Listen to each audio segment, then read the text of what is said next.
Malgo kote ati Yesuuse du'a bolla gaafte kaa jecha tokkooni wanti si dhibuun jiru hundumaa caalta du'a afur buulee ati ol qabdee dhaabda wanti si dhibuun jiru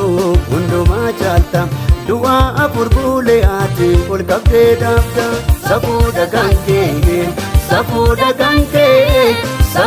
kankee waa baay'ee argee safuudha kankee abbaako waa baay'ee argee.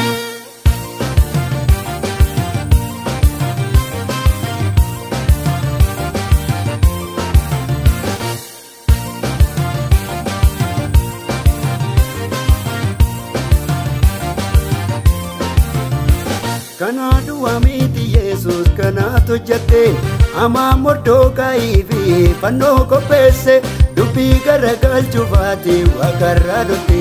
murtoo kaa'iduuti eeguu farda yaabsifte dubbii garagalchuufaati waaqarraa dhufte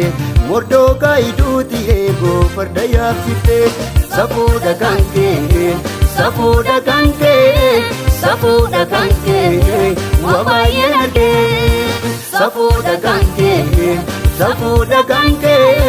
Safuudha kankee abbaako waa baay'ee argee.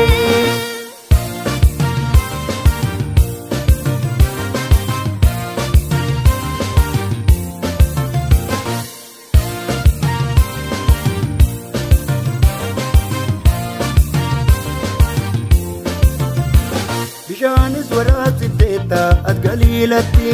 yeroo manni muddamaanii raafamasanii bishaan nama hin qabne daadhii taasifte itti minyaa'e namoonni dhugee tokkuufee bishaan nama hin qabne daadhii taasifte itti minyaa'e namoonni dhugee tokkuufee ajaa'ibumaan kan kee addumaan ajaa'ibumaan kan kee addumaan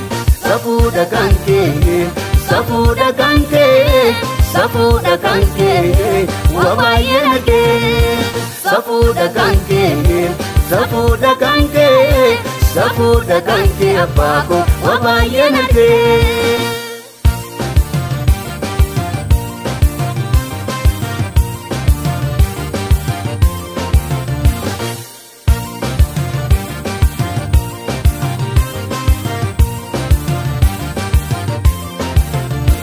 Daani'eeliin kadhannaasa itti naafanii akka bollatti gatamu murtii godhanii bollatti gannaan achiittis wajjin hin buute leenca beelam nyaata eeguu boraatti goote bollatti gannaan achiittis wajjin hin buute leenca beelam nyaata eeguu boraatti goote ajaa'ibumaan kan kee addumaan ajaa'ibumaan kan kee addumaan.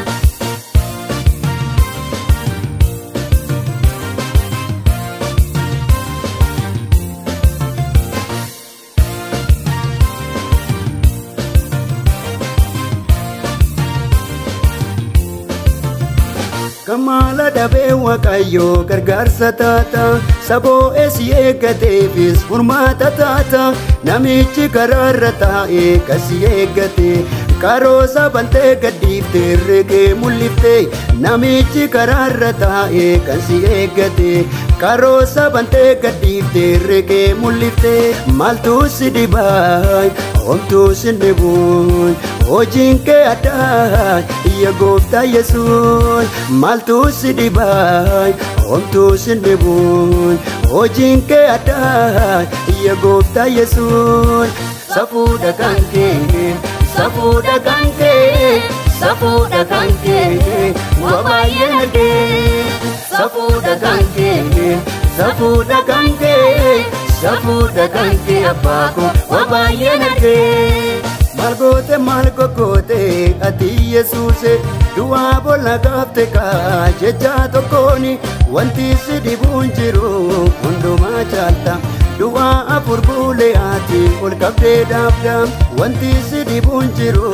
hundumaa caalta du'a afur buleati ol qabdee damdaa safuudha kan kee safuudha kan kee safuudha kan kee wabaayeen argee safuudha kan kee safuudha kan kee safuudha kan kee